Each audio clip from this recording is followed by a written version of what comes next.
What is up, my people? Bring you guys another piece tutorial video on her neutral game. And in this video, I have a special guest. The homegirl Daisy came through. Yo, what up, Daisy? What is up? It is your girl Daisy, the baddest bitch in the Mushroom Kingdom. Now, I am going to be going over her neutral game with 3 principles, 3 rules to follow while playing her neutral. This will help you in terms of attacking and being safe. Now, Peach's neutral game is one of the hardest neutrals in her game because her moveset, it doesn't really allow her to just go in whenever she wants and be safe compared to like other characters in this game. And I went through that in previous tutorials. So like going in like this is not all that because it's slow, and if the opponent's not moving, just standing there, like Rosalina, she could just dash attack me. She could dash attack me on this too if I whip it, and then doing stuff like this, it's just gonna leave you open. So you need to have like some type of plan to know when to attack and not attack. So that way it makes it harder for your opponent to hit you. Even if the character is fast, they have good range, they have projectiles, there's a time to do something and there's a time that you can't. And within these times you'll be safe and you can avoid a lot of stuff that even with high level play, people think, oh alright, yeah, I can do this to her, lol, shit is free. I'm about to let you guys know it's not. Can I see the controller for a minute, please? Can I see it?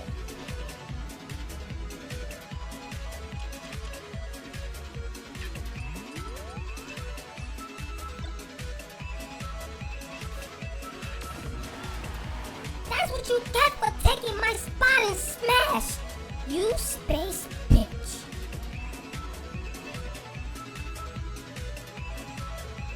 So, rule number 1 when playing her neutral game.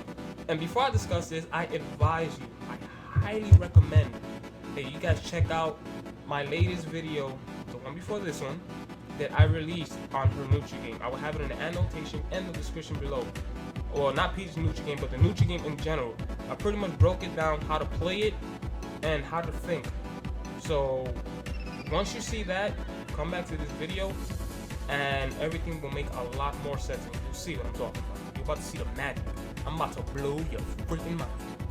Alright, so rule number 1 when playing her neutral, having a turn up in your hand. If you have a turn up in your hand, then you can freely go in and attack because this is gonna cover you. Now, I saw how I hit Rosalina. 2 things will happen. 1, she'll block. If she'll block, I still don't have to worry about her punishing me because an attack is coming out.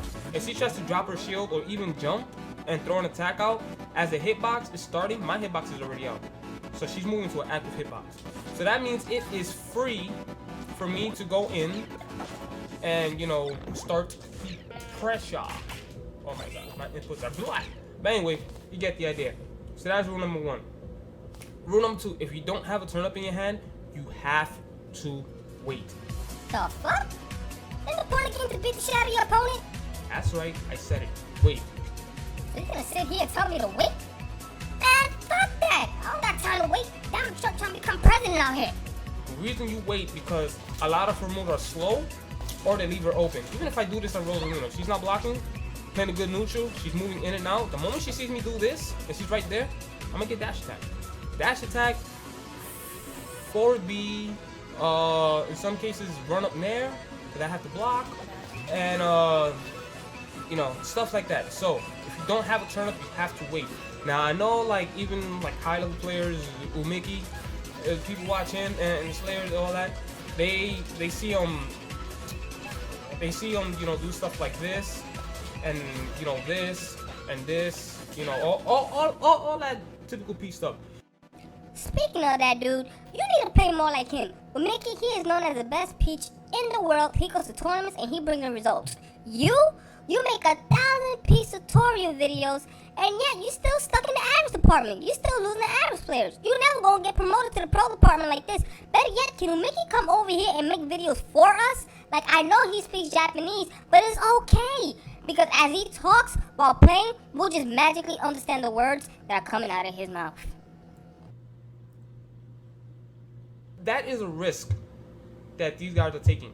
And when you do that, that is a risk. Because when you do this, even if I got the hit, I'm taking a risk because there's nothing to protect me. and I'm doing a slow move. So if the opponent is coming at me and I'm going at them and I hit them, that is taking a risk. This right here, that's not a risk. I'm safe. I got something protecting me. So if they'll try to come at me, the turnip will snuff them. Unless they do a move and they catch the turnip within that area and then I get hit. Then I'm just like, yeah, alright, you know damn well you ain't planning to do that.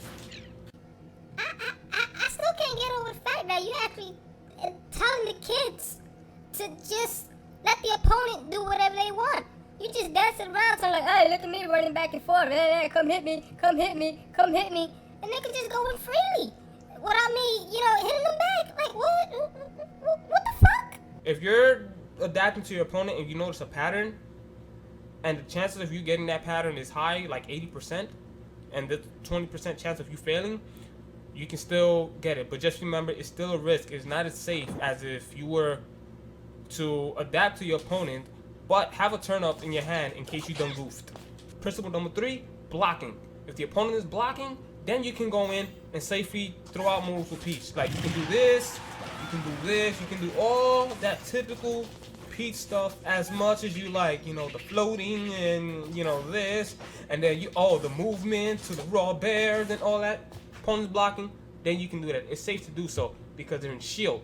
So a lot of their quick options won't happen, or their quick options just become slower. Because for them to drop a shield, it takes 7 frames. So if they do anything grounded, it's going to add 7 more frames to that, giving you more time to punish if they try to do anything out of shield.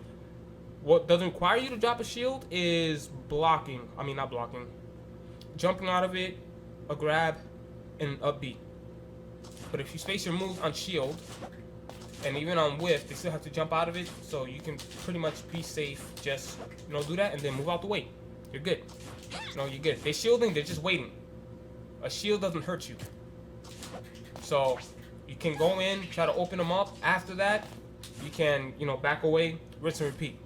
Now, when your opponent's shielding, you could go for pressure, but again, pressure, that still counts as a risk because you're not sure. Once you hit your opponent's shield, if I do a nair on shield, I could jab, I could down tilt, I can go for a grab, I can back away and space another aerial. Your opponent doesn't have to sit there. After the nair, they can move.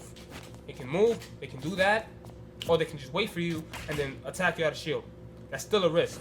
So whenever you attack somebody's shield, don't always try to go in and, toss out this and all that. You don't have to. You can reset the position because think about it like this. Let's say Rosalina, in this case, she's near the ledge, right? Rosalina's near the ledge. If I did a nair and I hit her shield and I move out the way, I still have control. Why? Because she's near the ledge. She doesn't have that much space. So I move out the way. If she wants to chase me and throw an attack out, I'm right there for a punish. If I naired her shield and then I moved out the way a little bit, backed up, and she didn't do anything, she just stood there, or she did this, I still have control of the match. I had the same amount of control as if I was to hit her, because she freely can't do what she wants here. I'm at a range where I could react to anything that she does, move out the way, and then punish her.